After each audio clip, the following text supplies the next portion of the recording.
morning, guys. Recently I made a video on my winter pack out. It's a video on all the winter gear I carry in my backpack, but today I want to talk about my winter clothing.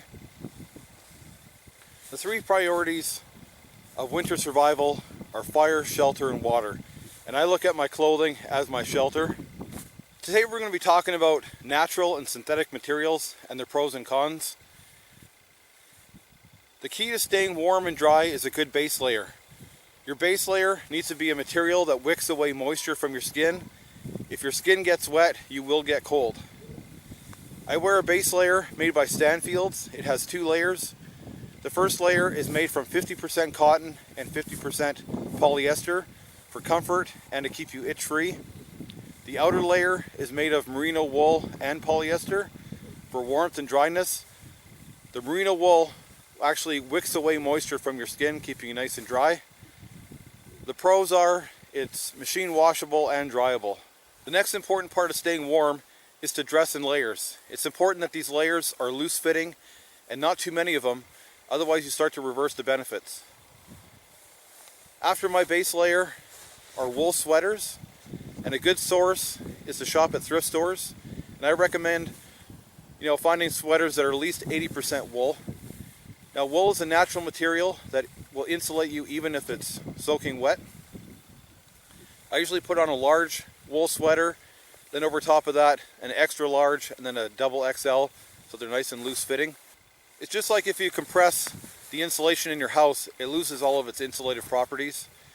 The con to wool is it's not very durable and needs special care when washing. You have to hand wash it in cold water, hang dry it. But if you occasionally wear your sweater inside out or backwards, this helps prevent wear spots, which usually occur in the elbow and the armpits. This jacket has a nylon inner liner insulated with duck down and has a very durable polyester shell. When I'm brushing up against branches and bark, I'm not worried at all. It has hand warmer pockets and attached insulated hood trimmed with fur. The hood folds back for extra visibility, but it also folds forward for extra warmth. The pros is machine washable and very warm and durable. The cons is it's kind of heavy, bulky, and the hood causes blind spots. Helly Hansen also makes a very good jacket as well. My pants are made by Helly Hansen. They're a bib style, and they come all the way up to my chest and are held up with shoulder straps. They're made with a blend of cotton, nylon, polyester, and acrylic.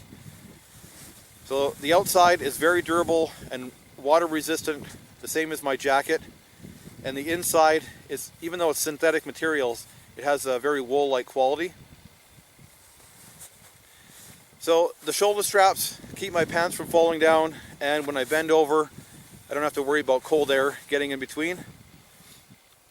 These pants are very durable and warm, but they are kind of cumbersome. Next is my balaclava made by Inferno. It's another polyester material. It covers most of my face, head, and neck, which traps heat better than, say, a wool cap.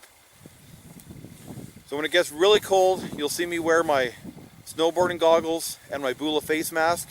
This ensures that zero skin is exposed. A wool scarf wrapped around your face will also help quite a bit. Next is my footwear.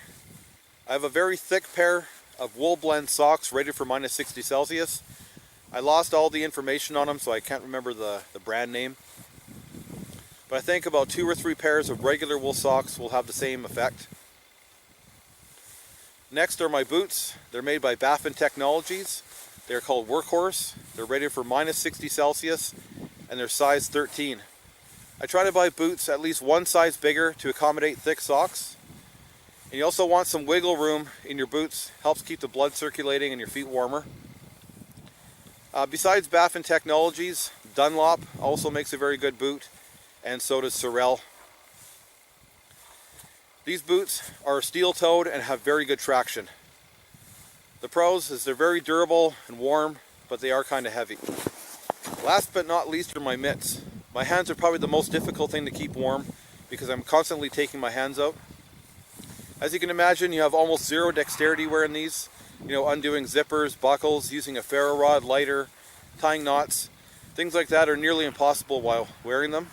Now, mitts are always going to keep your hands warmer than gloves because your fingers are touching rather than separated by gloves.